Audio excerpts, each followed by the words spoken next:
Greyhound bus and went into a so-called white waiting room and went into a so-called white barber shop and attempted to get a shoe shine. He was arrested and taken to jail. That same afternoon, my seatmate, a young white gentleman, the two of us traveled on that same Greyhound bus another 30 or 35 miles to a little town called Rock Hill, South Carolina. We entered the door of a waiting room, marked white waiting, and we were tight, beaten, and left lying in a pool of blood. The local police officials came up and wanted to know whether we wanted to press charges. We said no. We believe in the philosophy of nonviolence, the way of peace, the way of love. A few years ago, in February 09, a month after President Barack Obama had been inaugurated, one other individual that beat us came to my congressional office in Washington and said, "Mr. Lewis, I'm one of the people that attacked you on May 9, 1961. I've been moved by the election of President Barack Obama. I want to apologize. Will you forgive me?" His 48-year-old son came with him. His son broke down and started crying. He started crying. I said, "Yes, I accept an apology." He gave me a hug and I started crying. And since then, I've seen his brother 3 other times. He called me brother and I called him brother. That's what our struggle been about. Now, last week at the Republican convention, you didn't hear much about justice. You didn't hear much about freedom. The group on the other side want to take us back to another period, but we're not going back. We've come too far. We made too much progress. They want to take women back. They want to take minorities back.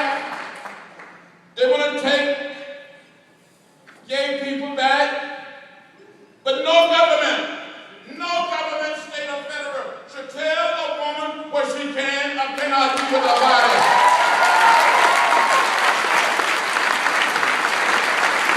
No government should tell a person who they can fall in love with and get married to.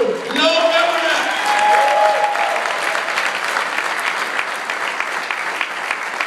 Dr. Martin Luther King Jr. was there during the 50s and the 60s when someone asked him about interracial marriage.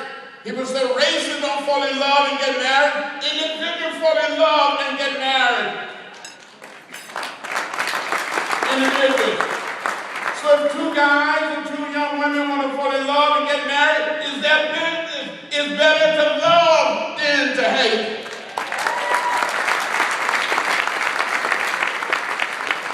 So we have a fight on our hands.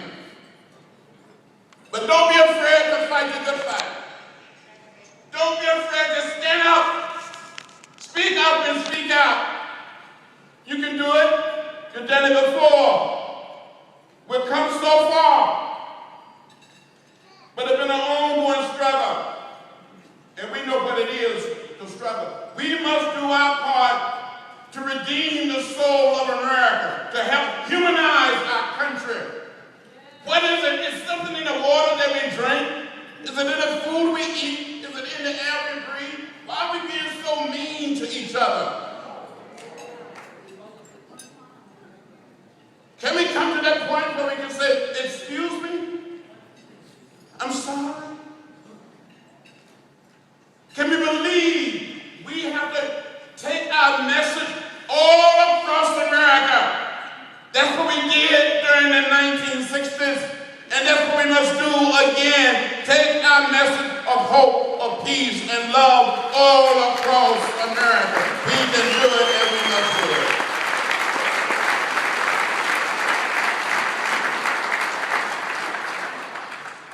With your help, with your involvement,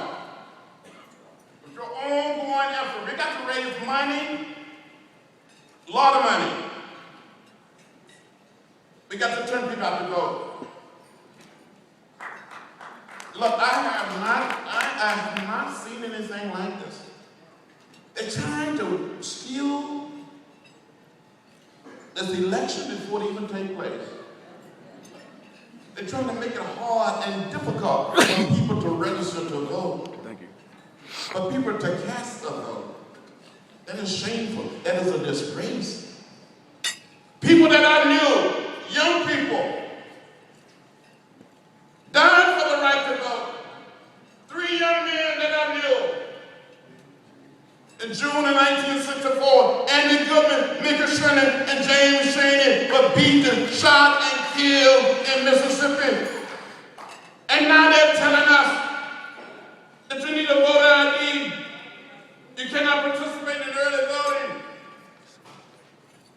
The only qualification for being able to register and vote a vote should be that of age and residence. Nothing else and nothing else. One person, one vote.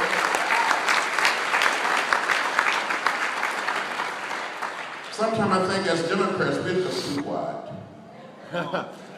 We need to make some noise. We must find a way to get in the way.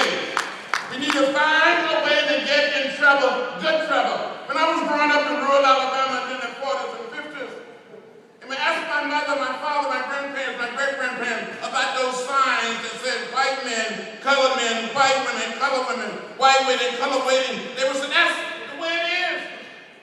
Don't get in trouble. Don't get in the way.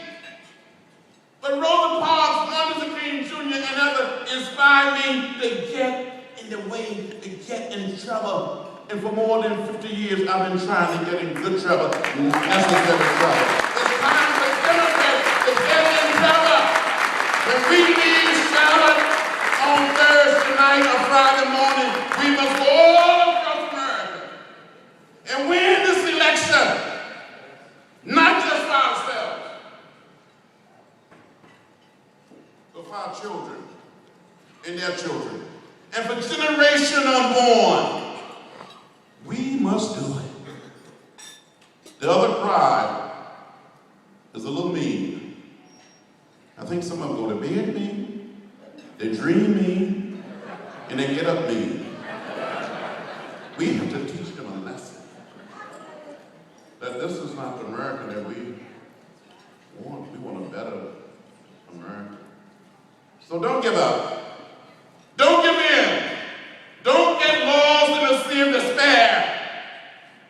Keep the faith. Keep your eyes on the prize. Keep standing up, speaking out, and get involved and create a non-violent revolution here in America. Thank you very much. Have a